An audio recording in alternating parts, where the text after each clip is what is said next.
Hello guys အားလုံးပဲမင်္ဂလာပါကျွန်တော်မွေးနေ့ထားတဲ့နေ့လေးကိုပြောပြမှာဖြစ်ပါတယ်ကျွန်တော်အရင်ဆုံးအေးရရင်ထားလိုက်ပါတယ်အိမ်မှာကျွန်တော်မျက်နှာတစ်ဖို့သွားပါတယ်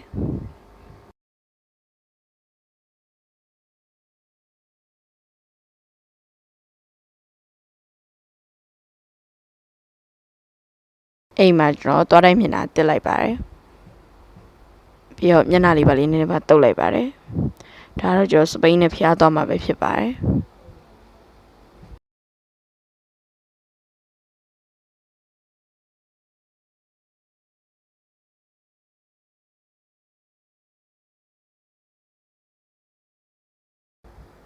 ဒါတော့ကျွန်တော်စပိန်နဲ့လမ်းနဲ့မှာပေါ့နော်ဒါတော့ဖျားနှုတ်ကကတ်ဖို့အတွက်ဖျားပန်းလေးပဲဖြစ်ပါတယ်ဒါတော့ကျွန်တော်ဖျားလေးရောက်သွားပါပြီပေါ့နော်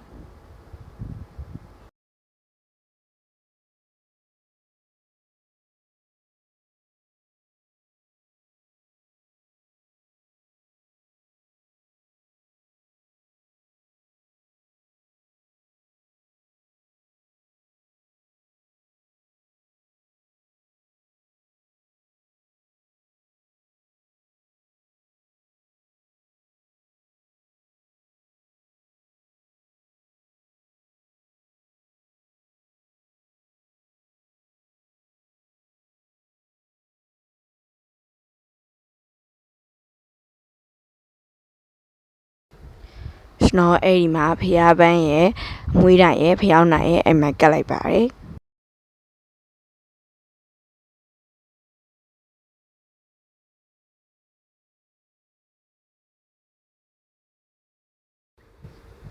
အိမ်မှာပြီးတော့ကျွန်တော်ဖျားလေးပါရှုခိုးလိုက်ပါတယ်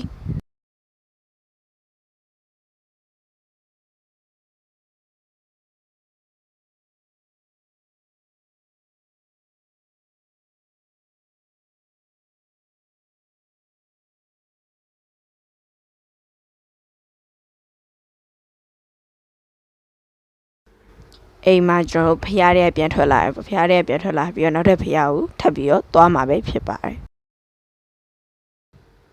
ဒါတော့လမ်းမှာပေါ့နော်အိမ်ဘက်အရန်လှအဲ့ဘာဘန်းလဲတော့မသိဘူးအားကြောင့်လှလို့ဆိုရိုက်လာပဲဖြစ်ပါတယ်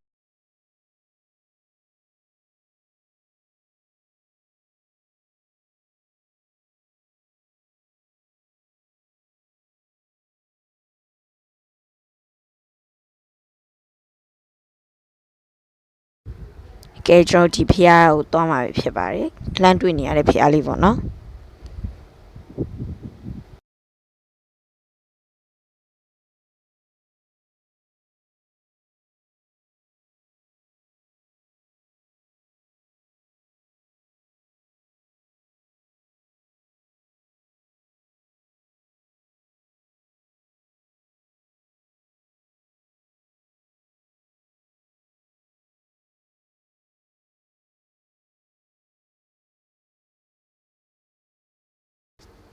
အဲ့ဖျားထဲမှာတွေ့ခဲ့ကြာကန်အဲ့ဒါအရန်လာတယ်အဲ့ဒီထဲမှာကြာကန်ကြီးပဲတွေ့ခဲ့ပါတယ်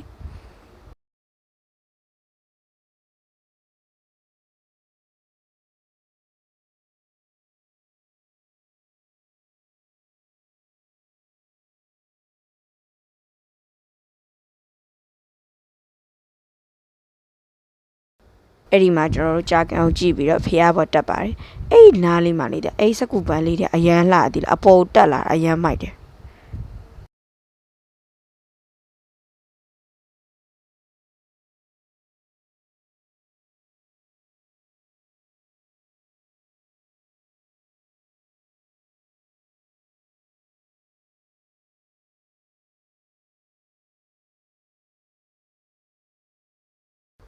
မဖျားပေါ်ဆက်တက်ပါအဲ့ဖျားပေါ်အနားလေးမှာအမကြောက်ခဲလုံးရှိအဲ့လေးတဲ့6လောက်ကိုအရန်နာတယ်အဲ့မှာဖျားလေးပါလေးထပ်ပြီးတော့ရှုခိုးလိုက်ပါတယ်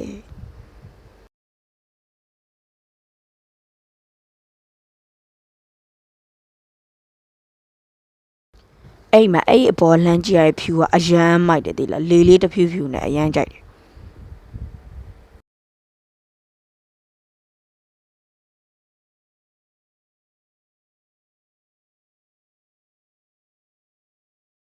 အဲ့မှာကျွန်တော်ပြန်ဆင်းလာပြီပေါ့နော်အမကြာကန်ကြည့်လို့မွာသေးလို့ထပ်ပြီးကြာကန်ကိုသွားကြည့်ပါတယ်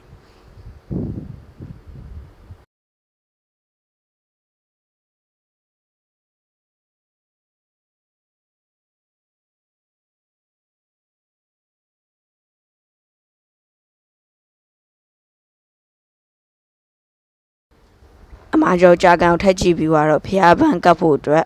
ဖျားကိုသွားပါတယ်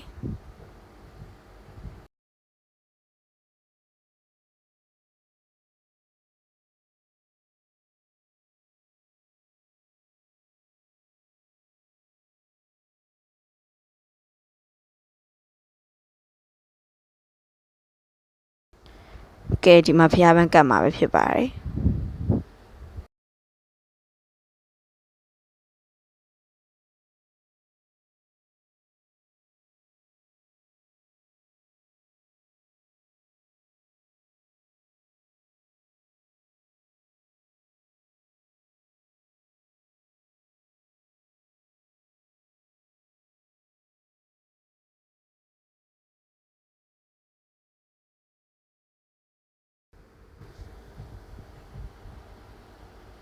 အဲ့ဒီမှာကျွန်တော်တို့ဖျားပန်းတို့အမွှေးတိုင်းတို့ကတ်လိုက်ပါတယ်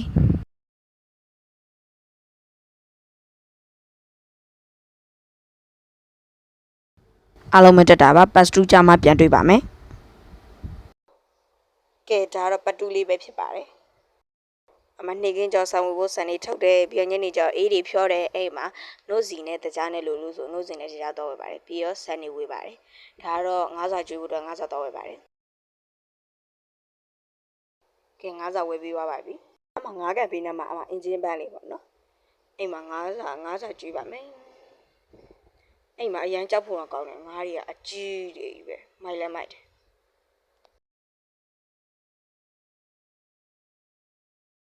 အိမ်မှာငါးစာကျွေးနဲ့လေးလေးတဖြူဖြူလေးနဲ့အရန်မိုက်ပါတယ်ငါးစာကျွေးပြီးပြန်ပါပြီအိမ်မှာလမ်းမှာဈေးတယ်လေးတွေ့လို့ဆိုပြီးတော့ဈေးတွေဝယ်ကြပါတယ်ကျွန်တော်ကတော့ညီလေးပြုတ်လေးပဲဝယ်လိုက်ပါတယ်ကဲပြန်ပါပြီကဲညကျတော့ကျွန်တော်ခောက်ဆွဲပြုတ်စားပါတယ်ဒါကတော့မောင်နှမရဲ့စုပြီးနည်းနည်းလေးကြွားလိုက်တာပေါ့နော်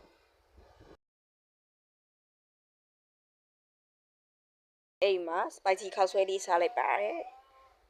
အားလုံးပဲတက်တာပါနောက် vlog ရေးကြမှာတွေ့ပါမယ်